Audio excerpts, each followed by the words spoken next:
اس کے محتاج ہیں.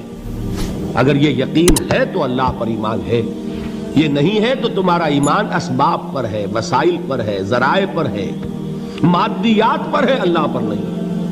اس وقت کہاں راستہ تھا؟ کوئی راستہ تھا؟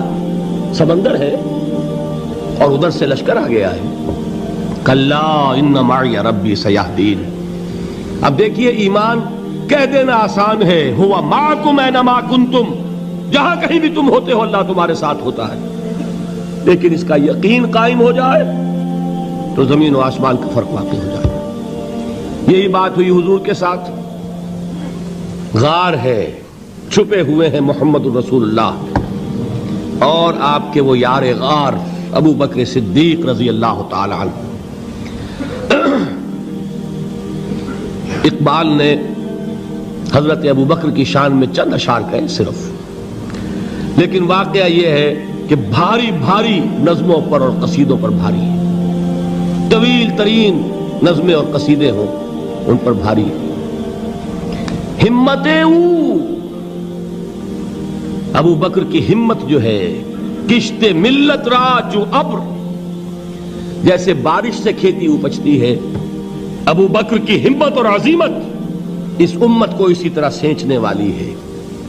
ثانیے اسلام و غار و بدر و قبر، وہ دوسرے تھے اسلام میں، دوسرے.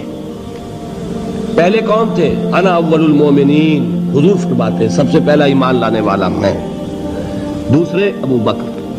ویسے ہمارے ہاں یہ چلتا ہے اختلاف، حضرت علی پہلے ہیں کہ حضرت ابو بکر پہلے ہیں، لیکن اس میں بڑی خوبصورت تطبیق قائم کی ہے علماء نے اور بہت صحیح ہے. چار کے بارے میں فیصلہ ہی مت کرو کہ کون پہلے ہے. ان کی ایک عجیب تقسیم کر دی ہے. آزاد مردوں میں، بالغ مردوں میں سب سے پہلے ابو بکر، بچوں میں سب سے پہلے علی، خواتین میں سب سے پہلے خدیجہ، اور غلاموں میں سب سے پہلے زید ابن حارثہ. بڑی پیاری تقسیم ہے. یہ چاروں ہی پہلے ہیں، ہر ایک کے لیے اولیت ہے. اور واقعہ یہ ہے کہ اگر زمانی اعتبار سے تعین ہوگا تو پہلے خدیجۃ الکبریٰ آئیں گی رضی اللہ تعالی عنہ. کسی اور سے بات کرنے کی نوبت بعد میں آ سکتی ہے، پہلے تو اہلیہ محترمہ سے بات ہوئی. آتے ہی پہلی وحی ہوئی ہے، ابھی تبلیغ کا حکم نہیں تھا. کس کو بتایا واقعہ؟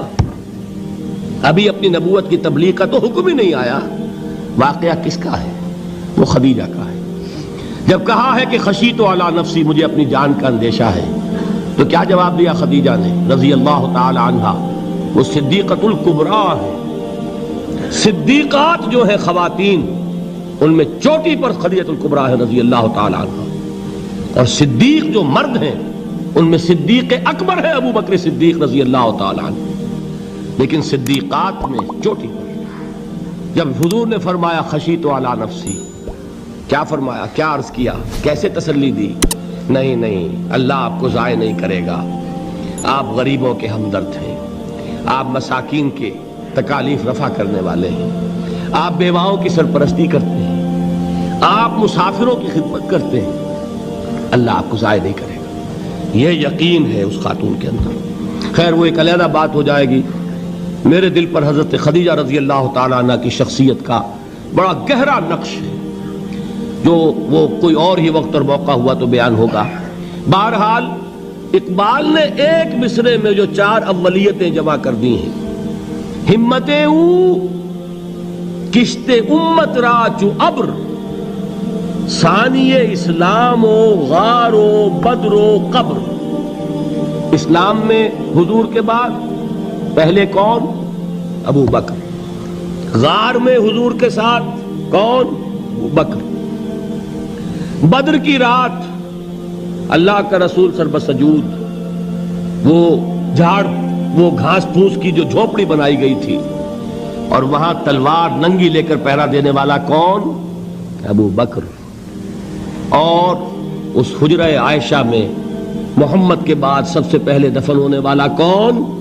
ابو بکر رضی اللہ تعالی عنہ وصلی اللہ علیہ وسلم.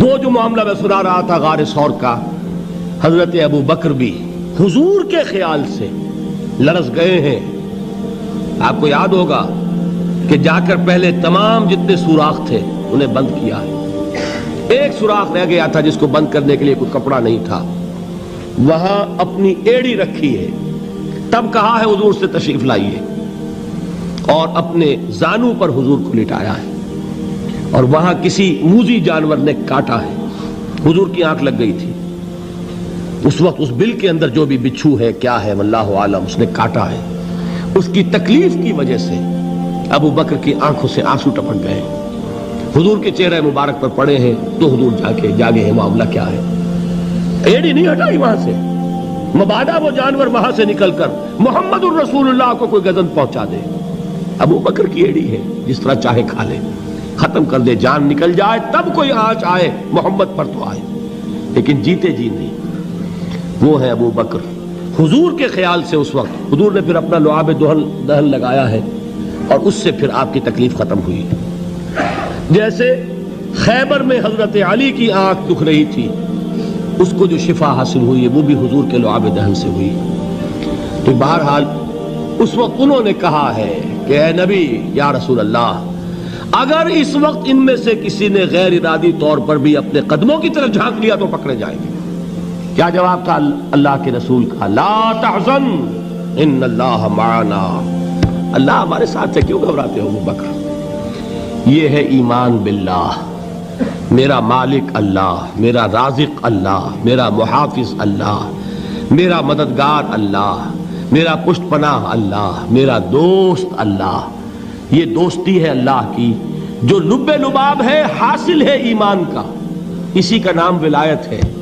اولیاء اللہ کے سروں پر سینگ نہیں ہوتے، جس کے دل میں ایمان راسخ ہو چکا ہو وہی اللہ کا ولی ہے، جسے اللہ پر یقین ہو چکا ہے وہی اللہ کا ولی ہے، جسے یقین ہے اللہ میرے ساتھ ہے، میرا مددگار، میرا پشت پناہ، میرا ساتھی، میرا دوست، میرا محبوب، میرا محب۔ اللہ اہل ایمان سے محبت کرتا ہے، واللہ یحب الصادقین، ان اللہ یحب الذین یقاتلون فی سبیلہ صفا کانہم بنیان مرصوص۔ اللہ محبت کرنے والا، اہل ایمان محبوب، اور اہل ایمان محبت کرنے والے اللہ محبوب۔ والذین آمنوا اشد حبا للہ۔ آپ تصور کیجئے جسے یہ رشتہ ایمان یا رشتہ ولایت حاصل ہو جائے، الا ان اولیاء اللہ لا خوف علیہم ولا هم یحزنون، آگاہ ہو جاؤ، اللہ کے دوستوں کے لیے نہ کوئی خوف ہے نہ کوئی حزن ہے۔ اور میں بیان کر چکا تھا، خوف اور حزن کے خاتمے ہی کا نام امن ہے۔ زوال خوف، زوال حزن، یہ خوف اور حزن کیوں آتے ہیں بار بار؟ اللہ تخافوا ولا تحزنوا، دونوں آ گئے، الا ان اولیاء اللہ لا خوف علیہم ولا هم یحزنون، پھر وہی دو۔ وہ کیوں ہے؟ خوف ہوتا ہے کسی مستقبل کی بات کا، یہ نہ ہو جائے، وہ نہ ہو جائے، یہ نقصان نہ پہنچ جائے، یہ تکلیف نہ ہو، یہ غضب نہ آ جائے، خوف ہے مستقبل سے۔ حزن ہے یہ کیوں ہوا، یہ نہیں ہونا چاہیے تھا، یہ میرا فلاں چیز میرے ہاتھ سے جاتی رہی ہے، فلاں موقع نکل گیا، اب بیٹھے ہوئے ہیں اندر ہی اندر کڑ رہے ہیں، صدمہ ہے اور رنج ہے۔